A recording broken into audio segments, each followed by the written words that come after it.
আজি বিশ্ব প্ৰতিবন্ধী দিৱস লখিমপুৰ জিলা সমাজ কল্যাণ বিভাগৰ সৌজন্যত আৰু কাছজুলি প্ৰতিবন্ধী বিদ্যালয়ৰ উদ্যোগত উদযাপন বিশ্ব প্ৰতিবন্ধী দিৱস।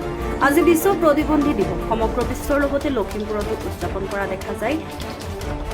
প্ৰতিবন্ধী দিৱস লখিমপুৰ জিলাৰ কাছজুলি প্ৰতিবন্ধী বিদ্যালয়ত আয়োজন কৰা প্ৰতিবন্ধী দিৱসত পুৱাৰ ভাগতে ছাত্ৰ ছাত্ৰীসকলক পৰিচৰ্চা কৰাৰ পাছতেই বিশ্ব প্ৰতিবন্ধী দিৱসৰ পতাকা উত্তোলন কৰে বিদ্যালয় পৰিচালনা সমিতিৰ সভাপতি লোকনাথ উপাধ্যায়ে। ছাত্ৰসকলক উদ্দেশ্যি বক্তব্য আগবঢ়াই বিদ্যালয়ৰ সচিব ৰঞ্জিত শইকীয়াই ছাত্ৰ ছাত্ৰীসকলৰ মাজত খেল ধেমালি প্ৰতিযোগিতা আয়োজন কৰা দেখা যায়। লখিমপুৰ জিলা সমাজ কল্যাণ বিভাগৰ সৌজন্যত আৰু কাছজুলি প্ৰতিবন্ধী বিদ্যালয়ৰ উদ্যোগত আয়োজন কৰা এই প্ৰতিবন্ধী দিৱসত সকলো ছাত্ৰ ছাত্ৰীয়ে খেল ধেমালি প্ৰতিযোগিতাত অংশগ্ৰহণ কৰা দেখা যায়।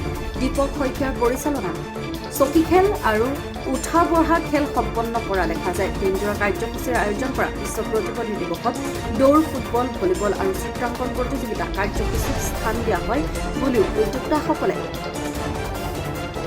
সংবাদ মাধ্যমৰ আগত প্ৰকাশ কৰে। লখিমপুৰৰ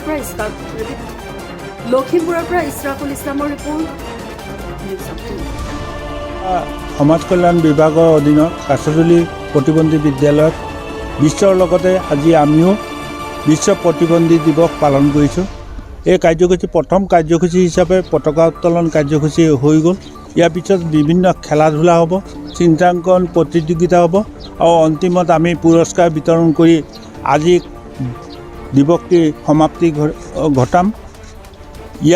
আজি এই দিৱসটিৰ লগত সংগতি ৰাখি আমি সকলো ছাত্ৰ ছাত্ৰীৰ ভৱিষ্যত উন্নতি ও প্ৰগতিৰ কামনা কৰি সকলোকে ধন্যবাদ জনাই মোৰ বক্তব্য ইমানতে সামৰিছোঁ। বৰ্তমান দেখিব পোৱা গৈছে যে বহু প্ৰতিবন্ধী ছাত্ৰ ছাত্ৰী এতিয়াও শিক্ষা গ্ৰহণ নকৰাকৈ অনাই বনাই থাকিবলগীয়া হৈছে আৰু নিৰ্দিষ্ট স্থান সিহঁতি পাবলৈ সক্ষম হোৱা নাই। এইসকলৰ প্ৰতি বিশেষকৈ অসম চৰকাৰ কিবা অনুৰোধ জনাব নেকি তেওঁলোকে? এই বিষয় লৈ আপোনাৰ গাৰ্জেনখিনি সচেতন হ'ব লাগে।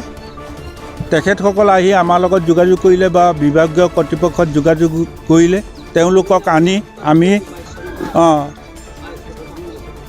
প্ৰায় 14টামান ল'ৰা ছোৱালী মেট্ৰিক পৰীক্ষাত উত্তীৰ্ণ হৈছে আৰু তেওঁলোকক আমাৰ মাজলৈ আনি আমাৰ লগত যোগাযোগ কৰিলে আমি শিক্ষাদানৰ ব্যৱস্থাটো গ্ৰহণ কৰিম। অসম চৰকাৰে যথেষ্ট আমাক সহায় কৰিছে আৰু ল'ৰা ছোৱালীখিনিও যথেষ্ট আগবাঢ়ি গৈছে। তাৰ ফলস্বৰূপে বিগত 2টা বৰ্ষত আমাৰ বিদ্যালয়ৰ পৰা SLC পৰীক্ষাত প্ৰায় 14জন ল'ৰা ছোৱালীয়ে পাছ কৰি গৈছে আৰু এনেকৈ যদি আমি আমাৰ শিক্ষাৰ ধাৰাটো অব্যাহত ৰাখোঁ তেতিয়াহ'লে আগন্তুক দিনবিলাকত আৰু আগুৱাই যাব বুলি মই আশা ৰাখিছোঁ। আজি লখিমপুৰ জিলাৰ সমাজ কল্যাণ বিভাগৰ উদ্যোগত কাছজুলি প্ৰতিবন্ধী বিদ্যালয়ত এই প্ৰথম কাৰ্যসূচী আমি হাতত লোৱা হ'ল।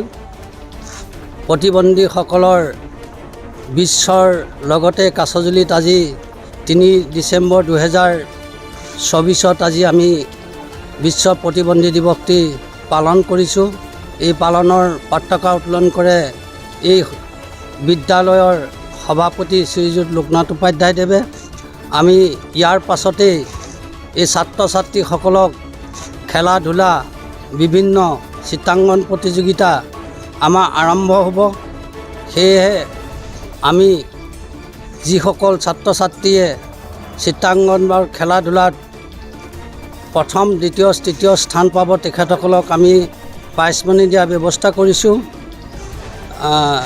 লগতে বিশ্বৰ সকলো প্ৰতিবন্ধীলৈ মোৰ আন্তৰিক অভিনন্দন জনাই বিশ্বৰ প্ৰতিবন্ধীসকল শিক্ষা কাৰিকৰী দিশত আগবাঢ়ি যাবলৈ আমি ইয়াৰ পৰাই আশীৰ্বাদ আগবঢ়াইছোঁ।